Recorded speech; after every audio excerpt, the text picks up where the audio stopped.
1960, the Beatles came from Liverpool, not only to Hamburg, they came to Hamburg St. Pauli. It's the district where we live in. And my mother at that time was 17 years old, and at the time she was like 18, like 1961. Her big brother, Klaus, took her to more than a handful of Beatles shows in St. Pauli, because the Beatles played their 281 shows in the first 3 years, started their career there.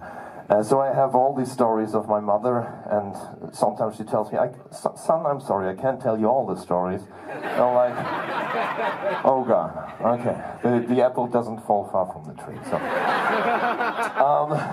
So, and I think it's a beautiful connection, because without the Beatles, rock music wouldn't sound like it sounds today. Rock and roll, beat music, and then rock music and everything. So we bring, we don't want to overrate this, we don't want to take ourselves too seriously, but we have the chance to bring a tiny piece of rock and roll back to Liverpool, right here at that very moment, and that was beautiful. Are you guys having a favorite Beatles song? You need to pick one each. One. P.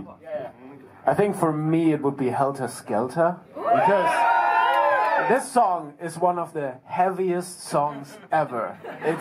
It's almost, I'm a kid from the metalcore scene, right? So it's super halftime, exactly. It's super halftime, and it's like foreshadowing what was going to happen, but even better. Oh, who are you, baby? Hi. We don't want to steal the show. What is your favorite Beatles song? My favorite Beatles song is any song that you're about to sing. But I heard metalcore, and I just wanted to take a quick opportunity to say, hey guys. We're Voyager from Australia, and I don't want to crash the show, but I think this is a glorious year for heavy music at Eurovision. Like, honestly, I can't think... What's that? Helter Skelter! Helter Skelter! What at Eurovision?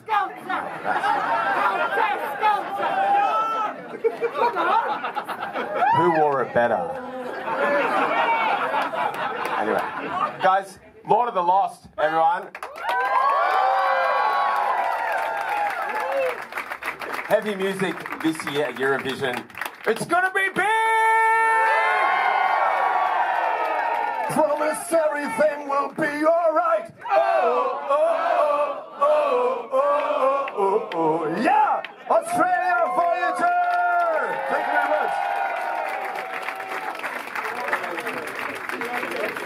very much. Okay, we were talking about favorite Beatles songs. Sorry for stealing the show. The next one. Helter Skelter, we got it here. We got Klaas on the back. I'm not sure if it's Beatles, but Imagine from John Lennon. Does it count? No, yes! No.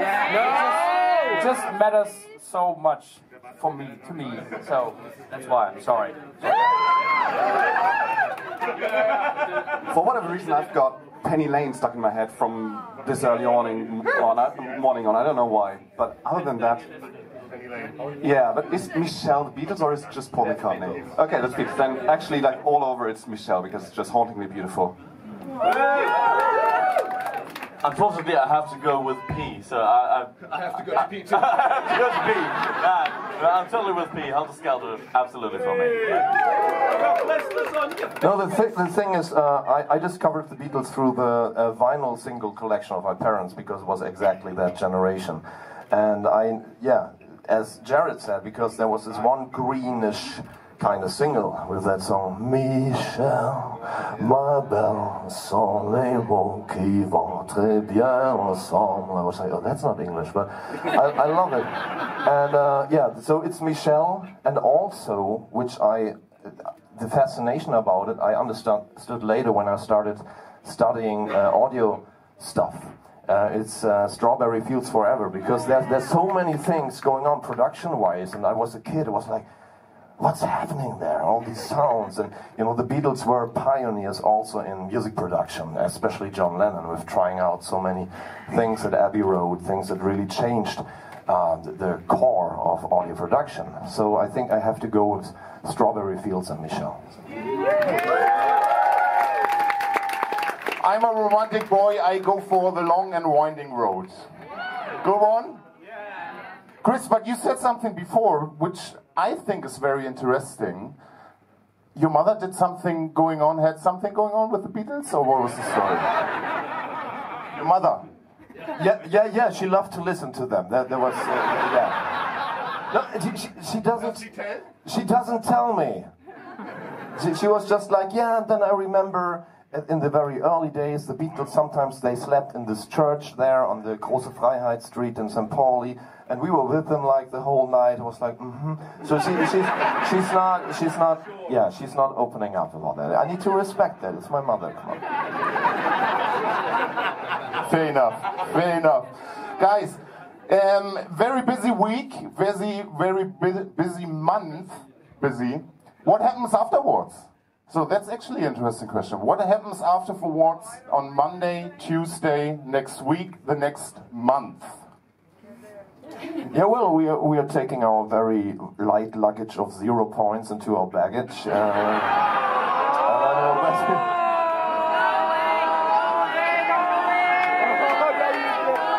No, you're not happy about that?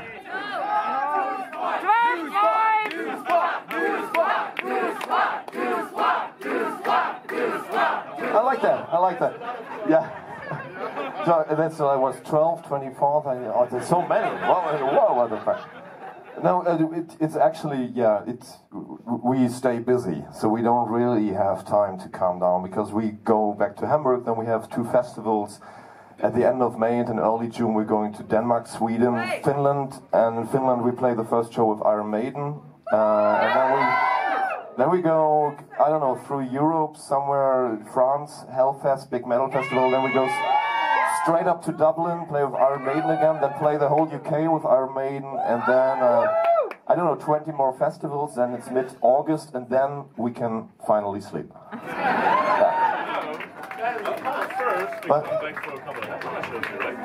Oh yeah, fuck, and then in September, of course, we come back for our own UK headliner tour. Oh, yeah.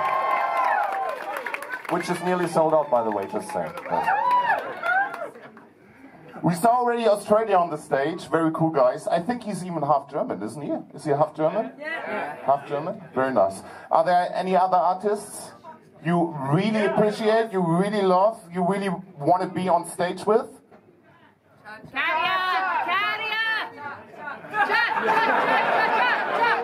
I mean, let me... Babe.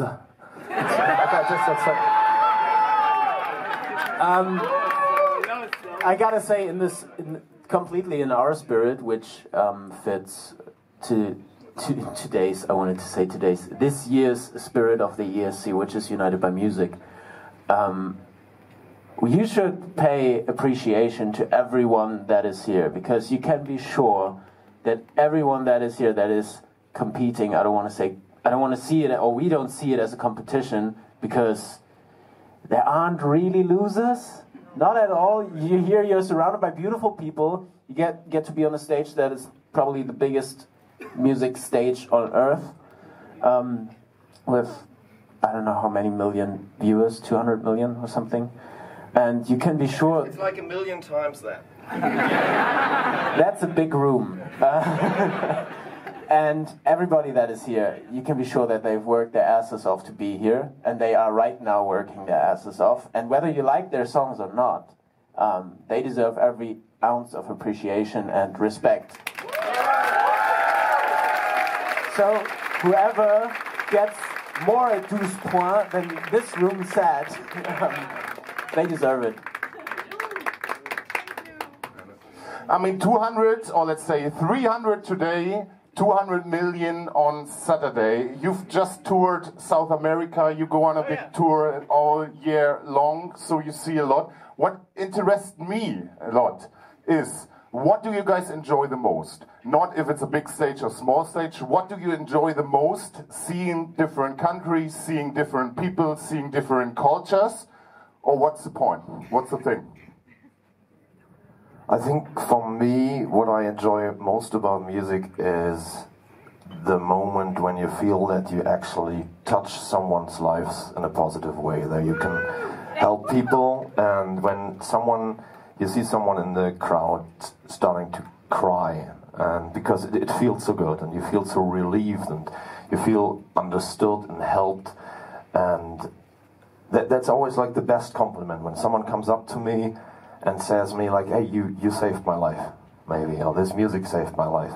And I mean, compliments are nice. If someone says, yeah, you look so hot, whatever, it's nice, thank you, but in the end, that does not count. If I feel that I can touch someone's heart, well, that's the most important for me. So. I second that, and also, it's not only the people we're touching in an emotional way, or wherever you want to, consensual, chill. But what? Yeah. But it's also, you get something back, probably way more. It's not a one-way street. It's a lot. It's a big safe haven for us as well. I don't know.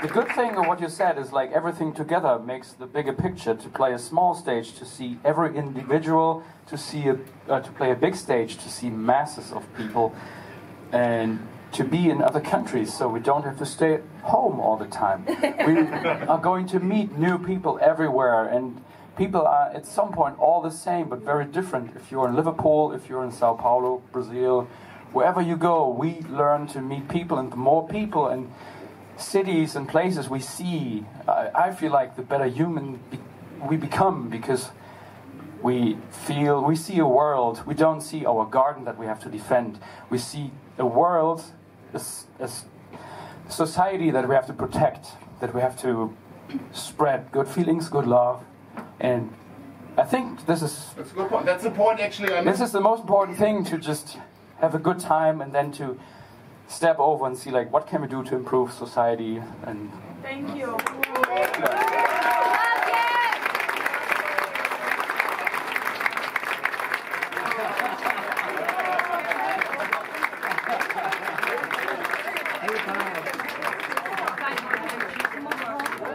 Anybody have a tissue for this man? No, but seriously, I think also, besides all the emotional connection that we have from stage to basically to all you guys down there, no matter how big or how small the venue, what unifies us in these very moments, wherever we are, on which continent, which country, whatever, and we maybe don't share a proper language, we still share the language of music, which in this very moment unifies us. So I think this is the next important kind of thing, besides all the emotional connection that is, of course, crucial.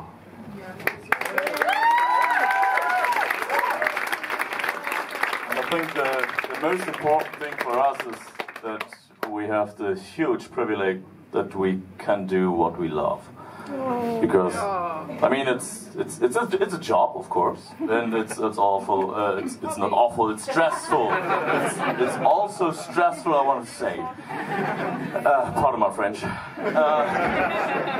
but there's this huge privilege that we are able and that we are allowed to do this, because all over the world there are so many people who are not able to do this, and I think that's the biggest thing I can be thankful for. Thank you.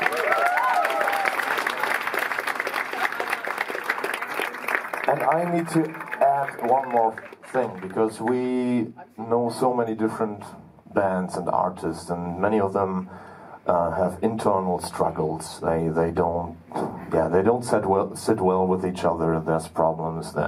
They miss how to communicate. They break apart. And I think you know, you must not forget, we are not, of course we are a company, we are a band, but most of all, what we do, we're 5 friends. And this is what keeps us strong, and wherever we are, when we feel lonely, we are never lonely, because we're always together as friends. And I think this is, besides what I said earlier, the most important for me. When I'm away from home, I'm still with my friends. Perfect. I think we can't say it better.